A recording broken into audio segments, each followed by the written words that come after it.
Hey everybody, Chris Murphy, back home after a long, tough day. I want to give folks a second here to join.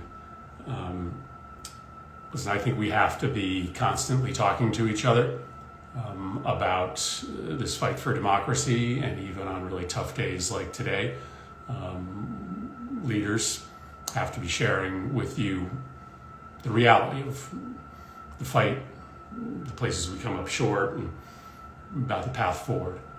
So let me give folks a few more seconds to join here today. So listen, I know that a lot of people out there were very surprised by what happened today. Democrats joining together with Republicans to pass a funding bill that will keep the government open and operating for the rest of the year, but on terms defined and written by Republicans that will likely help Donald Trump and Elon Musk in their corruption and illegality. I disagreed with the decision that was made. I voted no against the bill today. I know there's a lot of anger out there, and I want to talk to you a little bit about what happened. And then I want to talk to you a little bit about our collective path forward.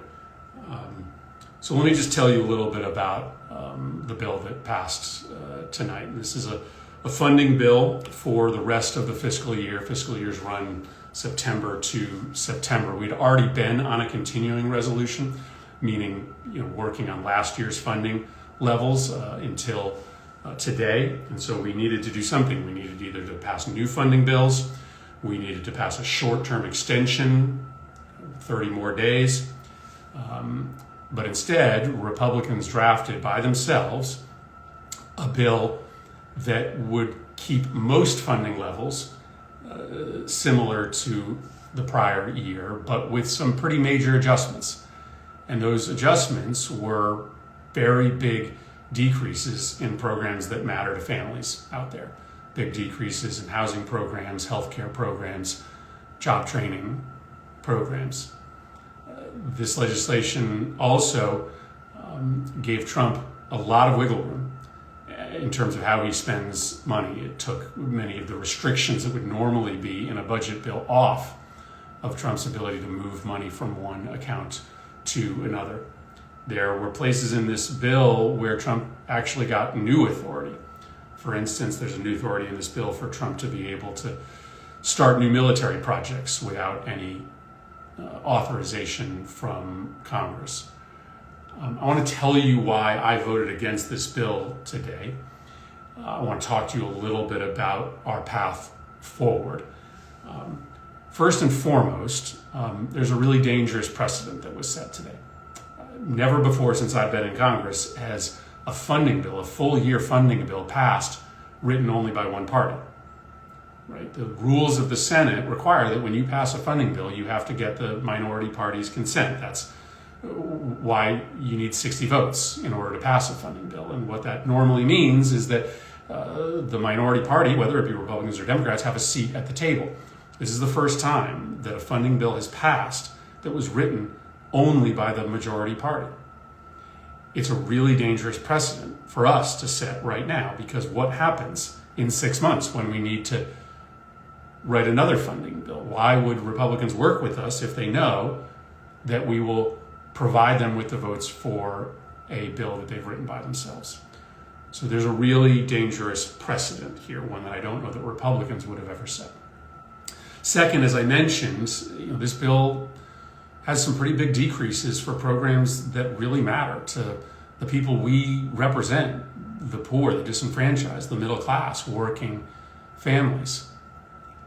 And finally, it also gives those new authorities to President Trump to be able to move money. It obviously does nothing to constrain the illegality and the unconstitutionality that's been happening already. And it risks, with Democrats joining with Republicans to pass a Republican-only bill, providing a kind of bipartisan veneer of endorsement to Trump and Musk's illegality.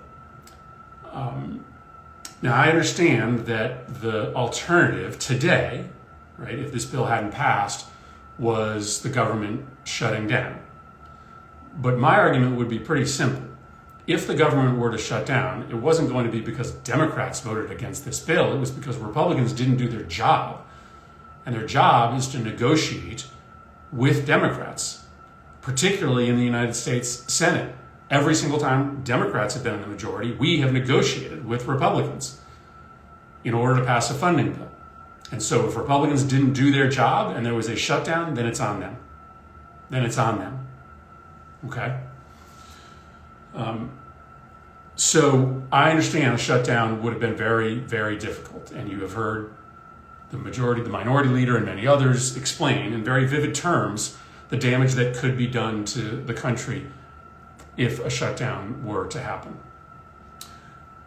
But what I really want to communicate to you tonight is this. This is an exceptional moment.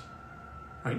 We have never been confronted with the threat that we are being confronted right now by Donald Trump and Elon Musk and their billionaire crowd that wants to seize control of our government in order to steal from us and destroy the rule of law and our democracy in order to enable that corruption, because they can't get away with it if there's an accountability structure.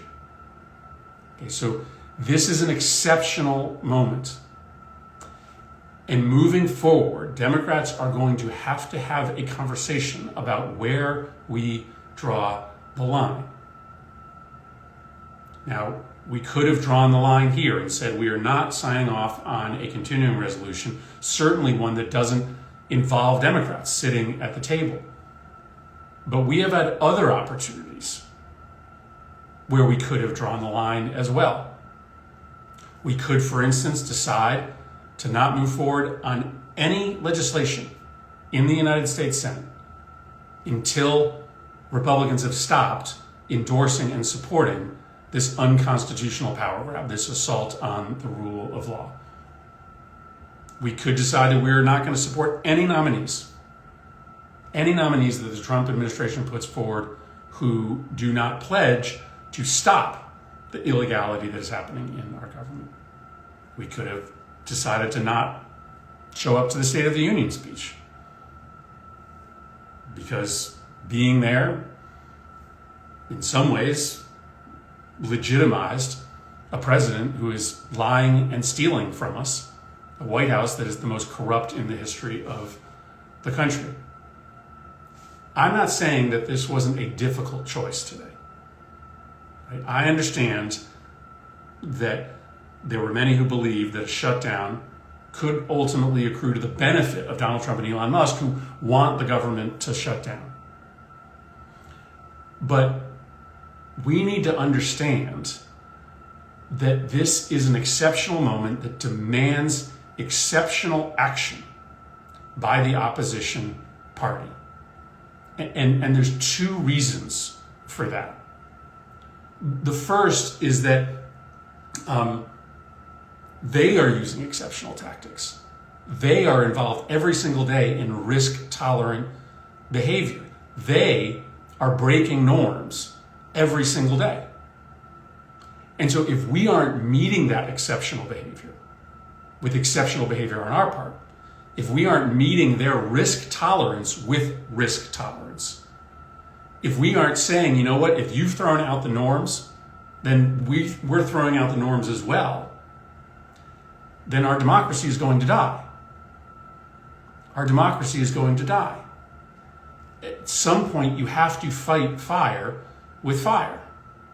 And that can happen in a bunch of different ways, whether it be how we treat legislation, how we treat nominees, or how we meet moments like this. But what I want to say to you as well is this, because I'm talking right now to people who are in this movement, right? You're feeling something right now.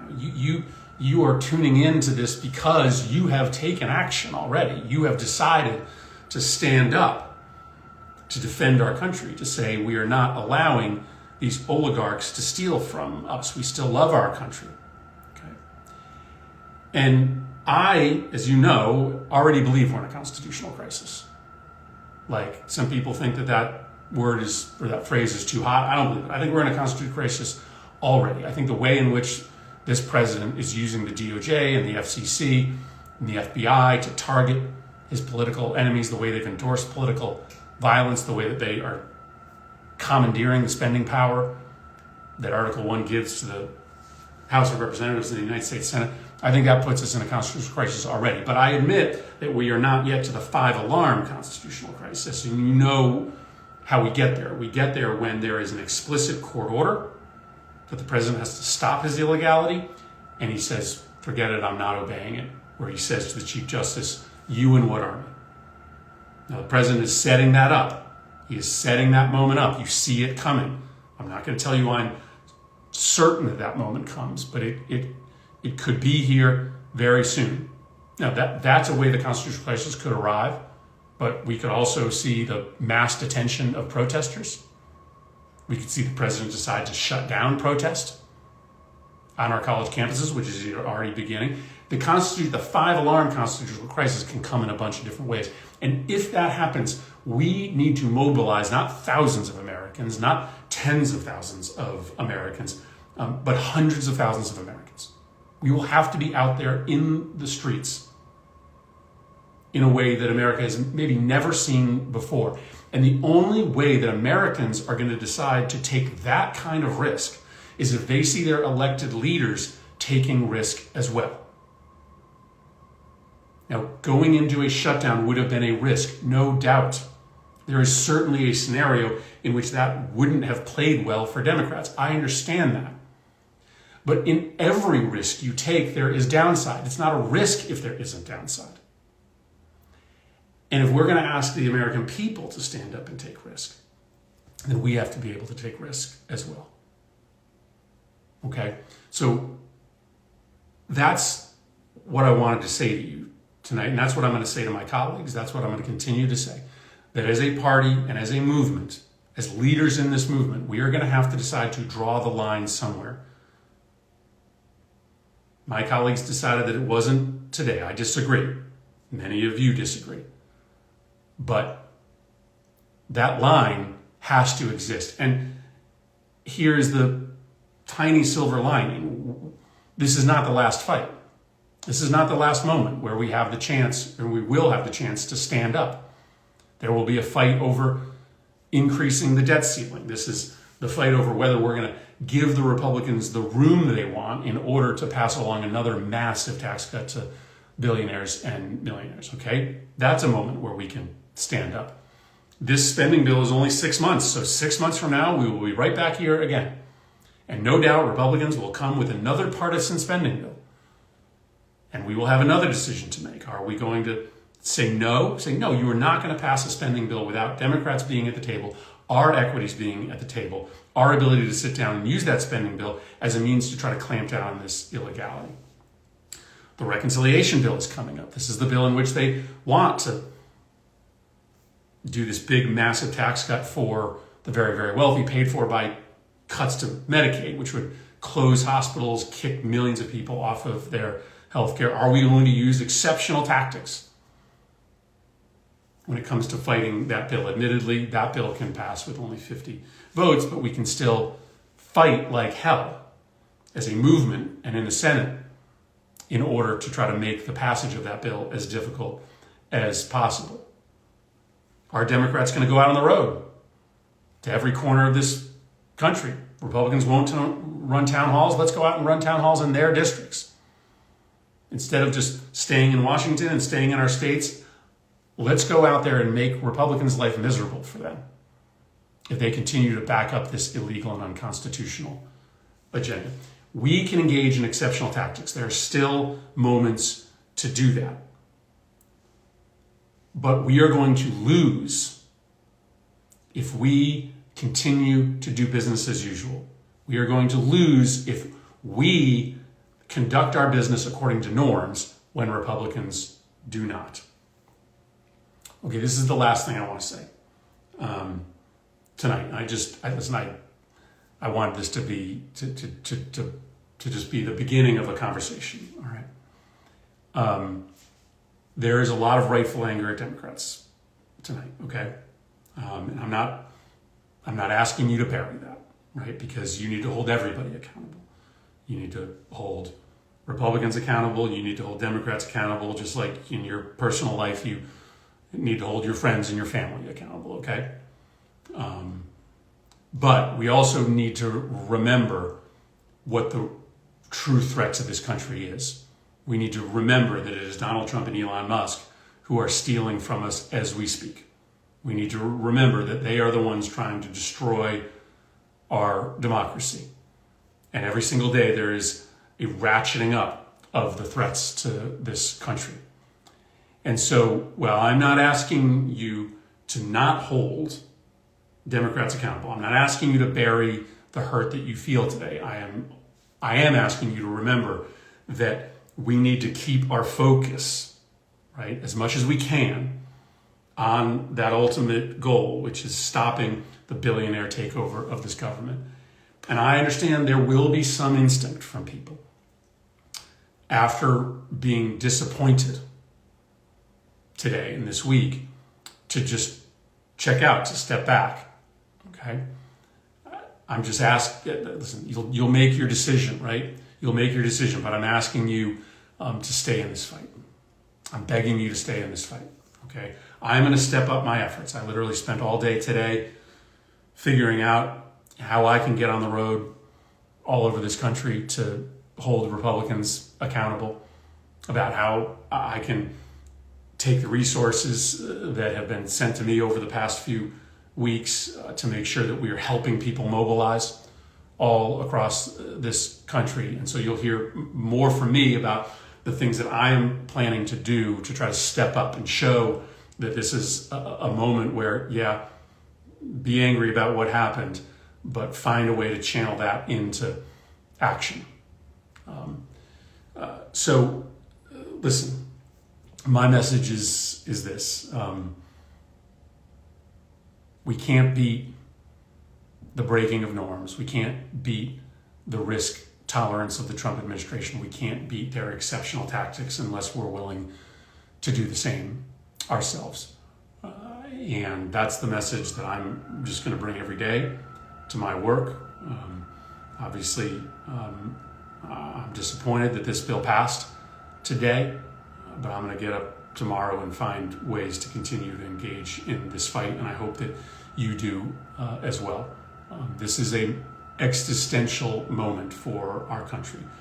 Our democracy has been around for 250 years, but every democracy has an expiration date. Every democracy dies. It is not going to die on our watch. It is not going to die on our watch. But we don't have a year, right? We may not even have 6 months. We have months to raise up the kind of movement, the kind of mobilization necessary to stop this thievery, to send the message to the courts, to Republicans, that they need to be patriots and stand up for us, Americans, instead of standing up for Donald Trump. And notwithstanding what happened today, that's the work that I'm going to be engaged in. So stay tuned. Thanks for just hearing me out tonight.